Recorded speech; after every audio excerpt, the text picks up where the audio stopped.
Yo, what's going on everybody? It's your boy KAIO and I'm back again this time to give you another One Piece video. And in today's video I'm going to be giving you guys my review of One Piece chapter 1023. I don't know where to start. I really don't know where to start with this chapter. Oda, bruh, like, what? What? You gave us this chapter and there's so much in it. There is just so much packed within one chapter. Like, I felt like I was reading two chapters molded into one. But what we got within this chapter? Gods, Lunarians, we got Sanji in his raid suit and like what it could be doing to his body. And I've got some theories on that one, guys. Seriously, I'm looking forward to talking about that. And then talking about Zoro and his connection to the Shimotsuki clan. And Ryuma, hello, being a one-eyed swordsman. Zoro, a one-eyed swordsman. There is just so much packed content. And of course Momonosuke at the end. Who does he look like? Well, of course, that's obvious. He looks like his father Odin. Look at Hiyori and Toki. They look the same. Goes with father and son as well. It's so obvious. I do want to talk about it a little bit because, not gonna lie, Momonosuke looking beastly now. He looking so beastly in his dragon form. And they look ready, Luffy and Momonosuke. Do you know what? I'm just going to talk about them, get that done and out of the way because it was only very minor. But at the end of the day, with the stuff that we got, that can wait. That can wait actually, to be fair. It can't wait, but it can just for a couple of minutes. Momonosuke and Luffy, I cannot wait to see them actually get up back on to Onigashima because it's going to be a big one. You think the stuff that we're getting now is huge? Oda is going to drop some bombshells. You can see it within this chapter. Everything is just adding up now. All this like Zoro and Sanji stuff that's coming out, it's coming for Luffy. And Kaido's backstory, which I have done a video on, and I will leave a link down in the description if you go check that out. We are going to get some stuff with Kaido's backstory. And it is going to lead on to Luffy. I cannot wait. I cannot wait. I am so excited to be getting Momonosuke and Luffy content. Of course, it is mainly going to be more Luffy because it's going to be Luffy versus Kaido. But it's going to be interesting to see Kaido's reaction. That is when we'll see what Momonosuke looks like. He looks like an old version now of Odin. Well, technically he just looks like his father. But it's going to be interesting to see Kaido's face. He's going to be like, what has happened? How? Who? What? He's not even probably gonna even realize that it's Momonosuke. Because you remember back when everyone just attacked Kaido and he just saw like the flashbacks of Odin. He's gonna get that with Momonosuke alone. And he's gonna be like, what is going on? How is Odin here? He's gonna lose his mind.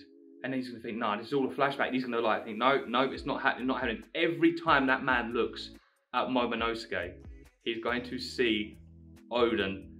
And I can't wait. Because it's going to make him fear Momonosuke.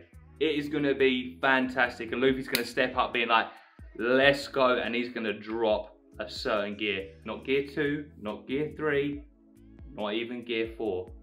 We're getting gear 5, baby. We are getting gear 5.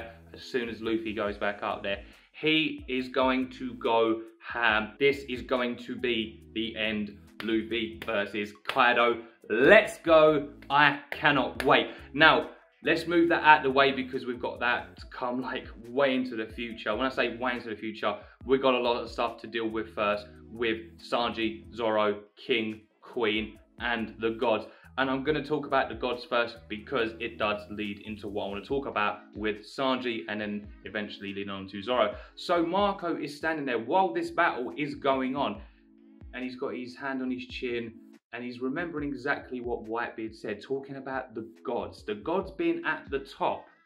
And it made me think, well, you've got the Shandorians, you've got the Skypians, and now you've got the Lunarians. Because when you look at King, although he's got like the whole gimp suit look, he has got wings and the whole fire. You know what lunar is? We have a moon that does that. A moon that just goes red, like a lunar eclipse. Where has Eneru gone? Eneru, who's counted as a god, who calls himself a god, he's gone to the moon. Lunar eclipse, Lunarians. That is King's race. I want to see a lot of this. I hope we get King's backstory, and I want Marco to keep going. We need to get this backstory of King because it's so important.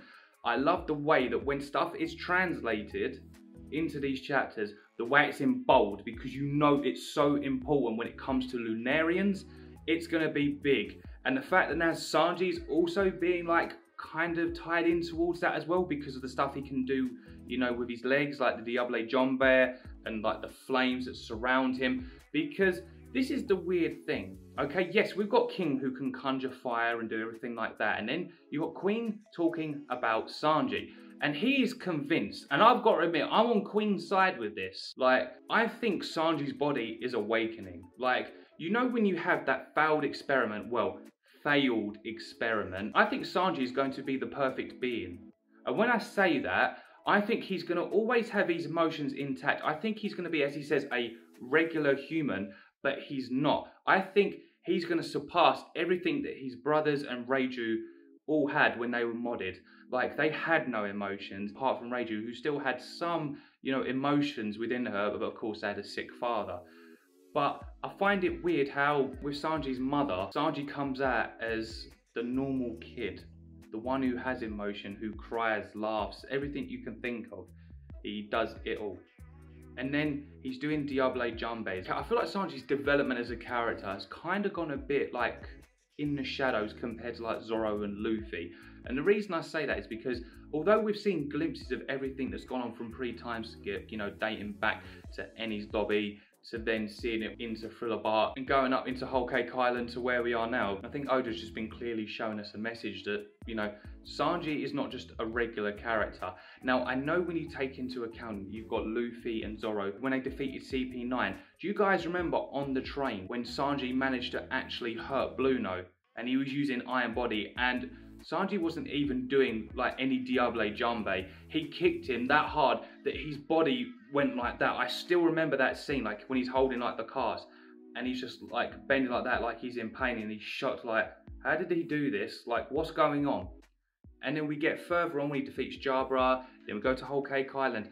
I feel like this raid suit is just insane. I feel like it's awakening his body. So, for example, let me just change series here and just go over to the comic side of things. When Peter Parker was bitten by the spider, his DNA, everything changed, it became more spider-like. Now, I think the same thing is happening with Sanji, but because of the whole Lunarians and then the way that he's talking about being modded like Queen, I think it's all coming together. I think Sanji is going to be the perfect combination of a human, but also modded at the same time. So I feel like his powers have just been laying dormant all this time, and it's taken something of like incredible power and the suit to just, you know, mold into one and actually, you know, lunar eclipse. It's like the eclipse inside Sanji's body, like it's just come out, and I feel like the way that he comments on it, he doesn't even say it's a bad thing. So I feel like he knows exactly what's happening. He's trying to hide it because he doesn't want to be like that, and I think he always will be like that. We will know that he is like his family, but obviously he's like the perfect, you know, candidate for the modded system. But obviously to everyone else, he's going to want to keep it quiet. But I think everything is going so well for Sanji right now. I'm very, very happy with him. I'm very, very happy with the way that Oda is taking the direction of Sanji. I feel like we're, you know, going to be getting much greater things in the future for Sanji. I don't think this is going to be like the end of it. I feel like there's going to be so much more towards Sanji that we're going to eventually see. And then that takes on towards Zoro. Now, Zoro, well, what do we expect? Everyone has been saying it for years and years. The whole Wano connection. You look at his teacher. There's just so much going on. His fight with Ryuma. And you look at Ryuma, and if I remember correctly, it's his, obviously it looks like the other, but it's the right eye that I remember has the scar, and it's a bit shorter than the other one. But when you look at Zoro, it's actually this eye. So it's like he's mirror imaged Ryuma and Zoro. I love the way that Oda does that, but it's just the way that they're able to clash, and it was such a fantastic fight, even though it wasn't like a huge fight. Well, it is considered a huge fight now because of everything that we know, the connections with Wano, with Zoro, his family. Oda is literally just putting flames on paper. Like you're saying about Lunarians, he is a Lunarian right now. putting pen to paper, writing flames, just giving us all this good stuff. I love the way that he's drawing everything within this chapter, especially Zoro's part. Like, the way everything's just being brought into it, and it's just, we're getting so much stuff for Zoro and Sanji. Like, half of it was Sanji, the other half was Zoro, and it's just fitting so well. It's just going all together, and it's molding into one. And, you know, Zoro fans are eating right now, Sanji fans are eating right now. We've still got our boy, my goat, my MC, Monkey D. Luffy. We've still got so much more to come of this guy. So much more. We're talking about those Joy Boy connections for Luffy. Right now, Oda is up here. He is up here in terms of writing. Everything that he's doing, everything that we've witnessed that just, you know, connects with Wano right now, it's going so well. And I can't wait to see what he's got in store for Luffy. You think this stuff is good? Wait till we get the Luffy stuff. We know that we're expecting Luffy to have this greatness, but I can't wait. It's the fact of actually seeing it and, you know, it being revealed in the chapters. Like, I'm looking forward to what we get. That's all I'm gonna say. I cannot wait to read any further. But you know what? I'm just gonna talk about the other guys as well, because obviously you've got the Sulong forms of Neko and Inu. They look sick. Jackie's gonna get clapped. Queen's gonna get clapped. King's gonna get clapped. I cannot wait.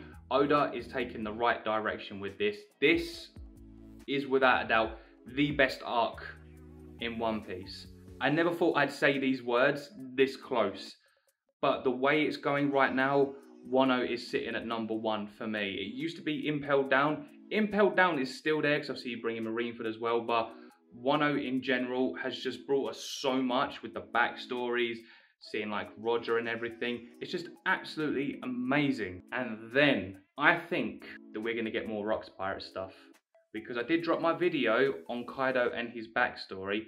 It is going to come, because the way that Oda's shaping this, talking about with the whole gods, the celestial dragons taking over, we're going to see exactly what Rocks was like. Is Rocks actually a bad guy? It's starting to change my tune a little bit now. I know the pirates are bad, the Marines are supposed to be good, but you know the Marines protect the celestial dragons. But why did Roger also team up with Garp? I feel like we will get everything revealed to us when we get Kaido's backstory, because he was after the celestial dragons. We know that, and it was making me think that how could this have, you know, changed the shape of like the world of One Piece? Like, if Rocks had succeeded in killing the celestial dragons, where would it have been now? How would Roger have fared off against someone like Rocks?